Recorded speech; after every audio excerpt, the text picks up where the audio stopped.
Jean-Vincent Placé, notre invité ce matin, sénateur de l'Essonne, patron du groupe Europe Écologie Les Verts au Sénat. Bonjour. Bonjour Jean-Jacques Bourdin. On parlera de foot tout à l'heure parce que vous êtes passionné. Je sais que vous bouleversez vos emplois du temps pour regarder les matchs de la Coupe du Monde. C'est bien vrai ça. Vous êtes décidément très bien informé. Ouais, d'accord. Mais vous m'avez dit ça avant. Alors j'ai pas de mérite.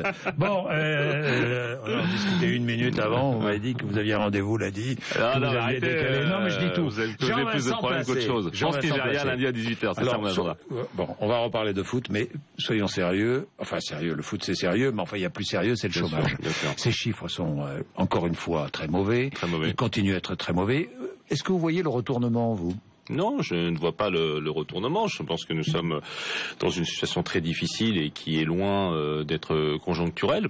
J'ai eu l'occasion de dire au chef de l'État, dès le début, que la question de l'inversion de la courbe, de tout dire, de tout conditionner, comme l'avait fait d'ailleurs un peu son prédécesseur sur la question de l'emploi et du chômage, c'était quand même très particulier. Oui, mais c'est une question essentielle, Jean-Vincent Placé. Bien sûr, mais seulement voilà, il faut totalement revisiter notre mode de pensée sur le sujet. Nous sommes aujourd'hui dans une période... Donc revisiter, changer radicalement de politique. On n'a rien intégré depuis 50 ans. C'est-à-dire que dans le temps, on avait des croissances à 6-7%. Il y a 50 ans, puis 4-3, puis 2-1. Là, on est à taux, on nous dit 0,7% cette année. Oui. On voit bien que dans la compétitivité internationale, on pourra toujours aller à dire ce qu'on dit depuis 2 ans d'ailleurs, y compris dans une façon de voir les choses de façon assez classiquement libérale en réalité. Eh bien, on voit bien que la France ne sortira pas dans la compétition internationale en faisant uniquement la bataille sur les salaires, sur la déréglementation, sur ce qui se passe dans l'Union européenne. La France est un pays qui est d'essence colbertiste, qui a besoin de cette synthèse entre l'État stratège et l'initiative privée, et aussi quelque part une forme de développement de la consommation, y compris intérieure. Et donc cet équilibre-là, il me semble, n'a pas été trouvé par le gouvernement depuis 2 ans. Ce qui veut dire que vous ne croyez pas à la réussite du pacte de responsabilité, ça ne changera rien, franchement. Mais c'est... Est-ce que vous y croyez franchement ? C'est un... Franchement, dites-moi. Vous êtes embêté là, non, c'est comme vous êtes ami avec Manuel Valls, j'essaie de trouver un mot, soutenez sa politique et en même temps non, je ne soutiens absolument pas, aucune illusion. Je ne soutiens pas. Non, Jean-Jacques Bourdin, je vous dis la vérité, c'est pour ça d'ailleurs que de temps en temps vous m'invitez, et je suis l'un des premiers à avoir dit que après ne pas avoir renégocié le traité européen, après s'être lancé après le rapport Gallois sur ce crédit d'impôt compétitivité emploi dont tout le monde voit les limites, le pacte de responsabilité, il a quelques vertus. Moi, je suis totalement favorable à aider les entreprises, mais les entreprises qui emploient, les entreprises qui innovent, les entreprises qui recherchent, les entreprises qui investissent. Là, on a donné pas grand-chose d'ailleurs de façon indifférenciée. Et il y a aussi la question de la consommation populaire, et il y a la question de l'investissement productif, y compris en matière de transition énergétique et de conversion écologique. N'est pas la bonne. Elle manque d'équilibre. Il faut un volet entreprise, un volet social, et je pense notamment à la consommation populaire, les plus modestes, les prestations sociales, les petites retraites. Et là, il y a un message de nombreux députés écologistes et socialistes, avec mes amis François de Rugy et Cécile Duflot. Eh bien, ce message-là, il faut qu'on le porte au moment du budget. Et le troisième élément, c'est la transition énergétique. Moi, il y a un trépied au niveau français. Je me suis permis de dire ça au chef de l'État, y compris récemment, en disant oui, les entreprises, mais aussi la consommation populaire et aussi la transition énergétique, c'est le trépied du développement de notre pays. Alors, soyons concrets, vous voterez ou pas ? On va mener le débat à l'Assemblée nationale. On va mener le débat à l'Assemblée nationale et au Sénat. Non, mais je vais vous répondre. Mais j'ai peut-être 40 petites secondes d'explication du pourquoi, du comment, tout de même. Non, mais vous savez ce qui est bien. Oui. Vous me répondez, ensuite vous m'expliquez pourquoi. Alors je vais faire. C'est l'entonnoir qu'on renverse. Si vous êtes d'accord, je vais. J'aime bien. Oui, j'ai compris, mais je vais essayer de rester sur ma méthodologie d'explication. Et moi, je pose des questions avant de tirer, vous voyez. Et donc là, c'est la même chose. J'explique avant de dire pourquoi je vote. Tout d'abord, il y a le débat parlementaire. Et c'est normal de dire des choses, parce que je le dis, les 50 milliards, est-ce que c'est trop, c'est pas assez? Il y a des débats pour dire peut-être que 35 milliards, ça suffisait. Attention aux prestations sociales, aux petites retraites, à la consommation populaire. Dégageons des marges de manœuvre pour l'investissement en matière notamment de transition énergétique. Ségolène Royal a dit des choses très intéressantes depuis 10 jours. Après, il y a un moment fatidique, vous le dites, c'est le vote. Moi, je fais partie de celles et ceux qui pensent depuis toujours qu'à un moment, quand on est dans la majorité, on exprime ce soutien à la majorité et c'est au moment des budgets. Donc vous voyez, je suis clair. Et moi, je pense que il faut aller jusqu'au bout de la discussion. Il faut évidemment que le gouvernement puisse bouger. Je pense en particulier au budget de l'écologie, qu'on a encore réduit. Et ça devient inacceptable pour nous les écologistes. Donc on a le débat là dans ce collectif. Nous l'aurons également dans le projet de loi de finances de la fin d'année. Je l'ai dit au président de la République et au Premier ministre, la question du budget de l'écologie est un élément essentiel. Après, comme justement, c'est un petit peu, je vais vous dire, le vote du budget, c'est un petit peu comme le repas de Noël en famille. On n'est pas obligé d'aller tous les dimanches au repas manger le poulet en famille, mais le repas de Noël, c'est quand même important. Ça veut dire aussi qu'on appartient à la famille. Et bien qu'on appartient à la famille, effectivement, à la fin, on vote le budget. Donc vous le voterez? C'est très vraisemblable. Vous le voterez. Et les écologistes le voteront? Alors, les je autres... sais qu'il y a des réunions actuellement, des discussions, et c'est bien légitime aussi. Je note aussi que de nombreux socialistes, députés, qui n'ont pas dit grand-chose pendant 2 ans, mais aujourd'hui partagent les préoccupations qui sont les nôtres, et je m'en réjouis, parce que ça fait un rapport de force parlementaire. Quand on fait partie d'une majorité, on vote. Et ils décideront, les députés, mardi prochain. Bien sûr. Après, je sais la résolution, notamment des présidents de groupe, François de Rugy et Barbara Pompili, sur la question. Oui. Je vois Laurent Berger qui a déclaré sur RTL ce matin, si le patronat décide de boycotter la conférence sociale, nous mettrons fin au pacte de responsabilité. Il a raison? Et moi, j'ai de l'estime et du respect pour les syndicalistes en général, avec pour la CFDT aussi, même s'il y a eu des désaccords sur l'accord national interprofessionnel et sur le pacte de responsabilité. Et évidemment, moi je l'avais dit sur cette antenne, à un moment on nous avait promis des contreparties. Vous voyez, on n'en parle même plus. Voilà. Et donc, quelque part, moi je le dis à Laurent Berger, je dis que c'est bien d'être plus résolu et combatif, mais je veux pas donner de leçons. Je suis très attaché à la défense syndicale depuis Grenoble, mais je le dis aussi, je le dis à la CFDT, je pense que la plus grande erreur dernièrement, et j'assume de le dire, je suis pas prudent, c'est d'avoir signé l'accord sur le statut des intermittents. Voilà. Ça, c'est, je pense, une erreur. Oui, bien sûr. Moi, je souhaite que d'ailleurs que le gouvernement ne signe pas. Je souhaite que le gouvernement ne signe pas, et je souhaite qu'on puisse renvoyer à la renégociation syndicale. Moi, je ne comprends pas pourquoi on dit on prend tout de la négociation syndicale patronat. Nous ne sommes pas en Allemagne, nous n'avons pas cette tradition-là. Et j'assume de le dire, j'avais déjà dit pour l'accord national interprofessionnel, je suis cohérent sur la méthodologie. Aurélie Filippetti sera à votre place lundi matin, donc nous verrons bien. Dites-moi, Jean-Vincent Placé, est-ce qu'on peut réformer en France? Non mais parce que c'est extraordinaire. Non mais voilà un pays. Je veux dire, attendez, le gouvernement nous lance une grande réforme territoriale. Elle arrive au Sénat et hop, elle est bloquée tout de suite. Non mais c'est incroyable. Le comportement des sénateurs hier est tout simplement incroyable. Alors je rappelle quels sont les sénateurs qui ont bloqué. UMP, Front de gauche, communistes et radicaux de gauche, qui se sont alliés pour la circonstance. Qu'est-ce que vous dites ce matin? C'est incroyable, et je le dis aux sénatrices et aux sénateurs. Il y a aujourd'hui une montée de l'antiparlementarisme dans notre pays. Il ne faut pas donner quand même trop de verges pour se faire fouetter. Les seuls vrais combats qu'on a entendus de la Haute Assemblée depuis 3 ans, c'est de lutter contre la transparence et la publication des patrimoines, c'est de lutter contre le non-cumul des mandats, donc pour le cumul des mandats. C'est là d'essayer de retarder les réformes de décentralisation, parce que tout le monde veut rester président de région, président de département, président de métropole, président d'agglomération, maire. Enfin, je veux dire, ça, ce n'est pas possible. Voilà. Et pour revenir sur la question initiale, sur la réforme, le problème de ce pays, c'est qu'il faut faire les réformes très très vite, de façon très très décidée, et le rythme quinquennal n'a pas été assez intégré, y compris par le président de la République, et il fallait faire tout dans les 6 premiers mois. C'est déjà très dur d'y arriver. On voit les barrières à l'entrée, si j'ose dire, de la réforme. Sur la réforme de l'État, on n'a pas assez fait, notamment la réforme de l'administration centrale, et ne bouge pas cette administration centrale, je suis désolé de le dire, entre les hauts fonctionnaires qui sont à Bercy, à l'industrie, qui pantouflent dans les grandes boîtes, on voit toujours les mêmes. C'est pas très innovant quand même notre pays depuis 40-50 ans. On ne s'enrichit pas beaucoup en réalité. Je parle évidemment de la richesse nationale et de ce que font les entreprises et ce qu'elles exportent. La décentralisation, on a rajouté des couches invraisemblables. On est arrivé à 500 000 élus, régions, départements. La réponse a été à un moment du président de dire je fais des métropoles en plus. J'ai dit non. Enfin bon, voilà. C'est pour ça que moi je soutiens la philosophie de la réforme territoriale. moins de régions, plus fortes, plus efficaces. Alors, ce Sénat qui est contre tout, à quoi sert-il ? Mais à quoi sert-il ? Pourquoi ne pas le supprimer, Jean-Vincent Placé ? Je vais vous dire, d'actualité, on n'en parle malheureusement pas beaucoup, assez bizarrement, mais c'est peut-être aussi grâce au talent de Christiane Taubira. C'est par exemple, il y a une très belle loi qui est en train d'être discutée au Sénat, notamment avec les parlementaires de la commission des lois, et c'est la réforme pénale.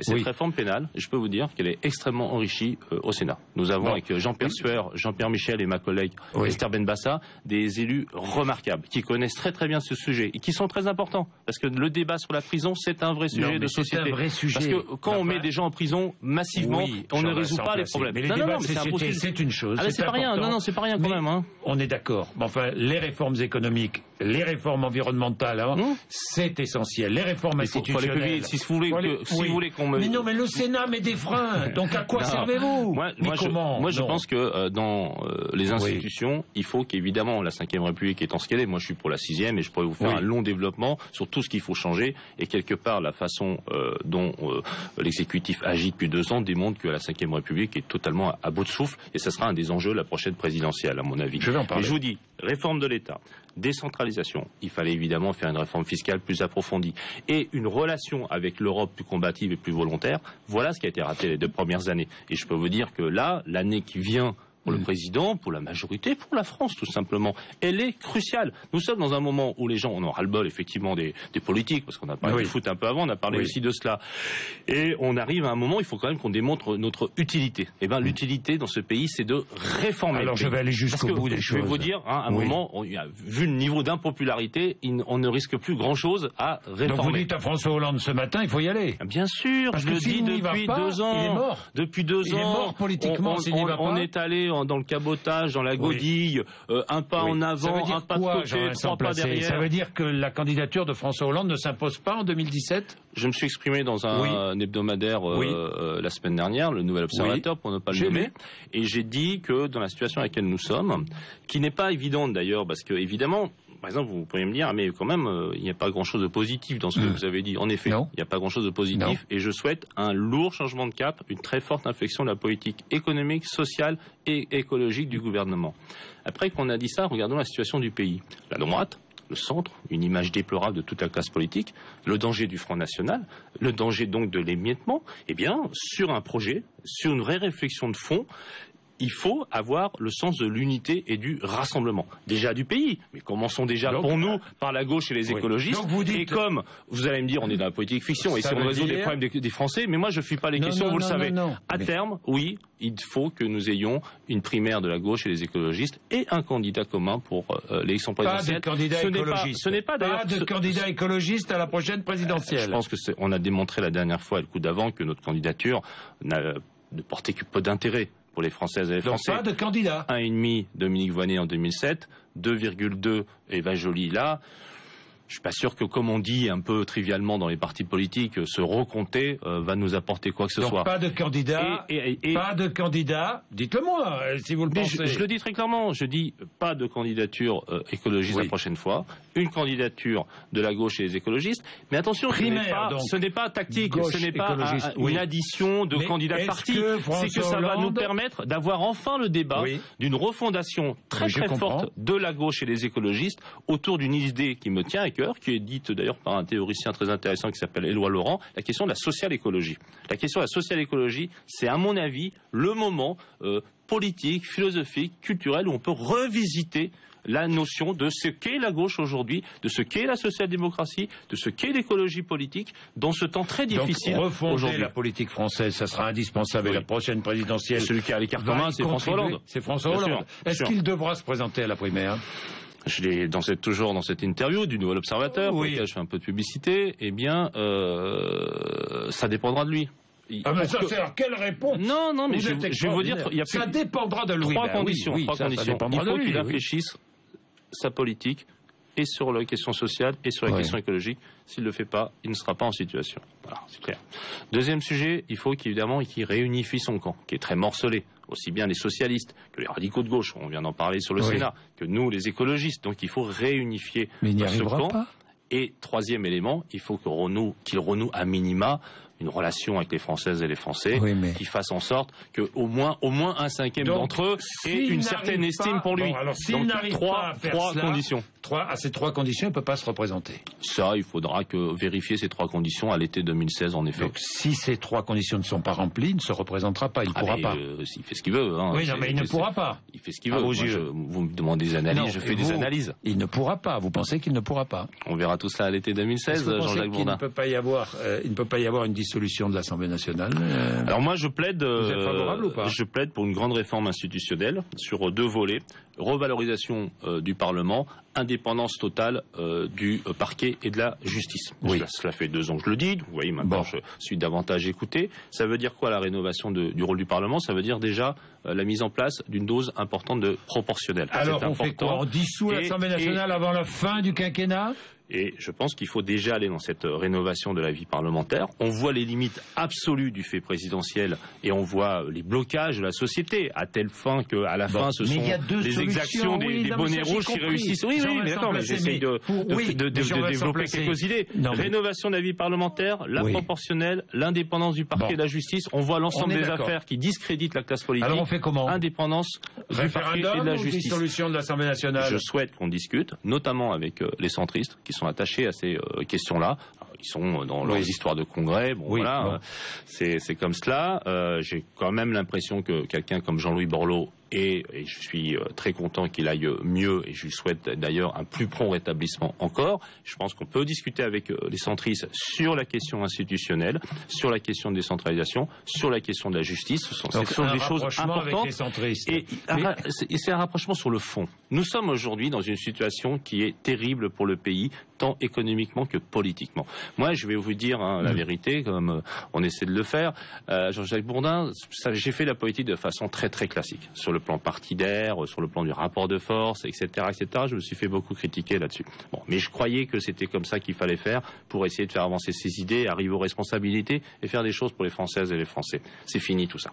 La politique à la papa, façon parti politique de 58 à 81, 58, 5e République, 81, conquête du pouvoir par Mitterrand, tout ça c'est fini. Il y a une explosion de tout cela, y compris des clivages droite-gauche. Il faut qu'on soit très très attentif à l'avenir, à être vraiment dans le dialogue, dans le respect et de donner une image éthique et transparente. La question de la majorité d'idées, chère à Edgar Faure, elle est importante. Et je vous le dis, la revalorisation du rôle du Parlement, les institutions démocratiques pour notre pays, la justice.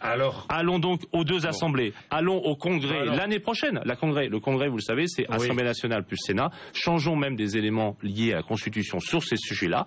Et je vais vous dire, à un moment, je le dis très clairement, lorsque cela sera établi en termes de socle institutionnel, pourquoi pas effectivement retourner devant les Françaises et les Français? Quand je vois le désaveu, dissolution, quand je vois le désaveu, utilisons effectivement les outils institutionnels, soit dissolution, après rénovation et après changement du mode de scrutin, donc soit dissolution, soit référendum, parce qu'à un moment il faut reparler aux Françaises et aux Français. Avant la fin du quinquennat. Je pense qu'il y a un temps pour cela, effectivement, c'est peut-être juste après les élections régionales de la fin de l'année prochaine. Donc après la fin des élections régionales, vous demandez soit dissolution, soit référendum, pour recomposer la vie politique française. Et je vais vous dire, sur le sujet référendaire, j'ai beaucoup évolué, parce que je pense que, au fond, et on le dit souvent, ce sont des visions bonapartistes des sujets, et généralement on ne répond pas à la question.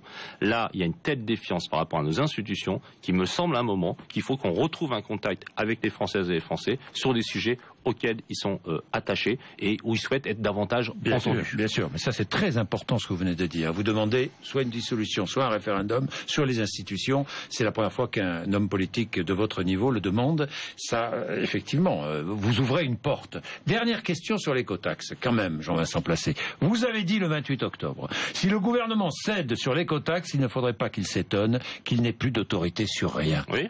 Vous dites la même chose? Mais qu'est-ce qui s'est passé effectivement, c'est que le gouvernement à l'époque, j'ai l'occasion de le dire à Jean-Marc Ayrault, bien sûr, il a reculé. Alors on pourrait me dire, mais il y avait une telle situation difficile en Bretagne, etc., etc.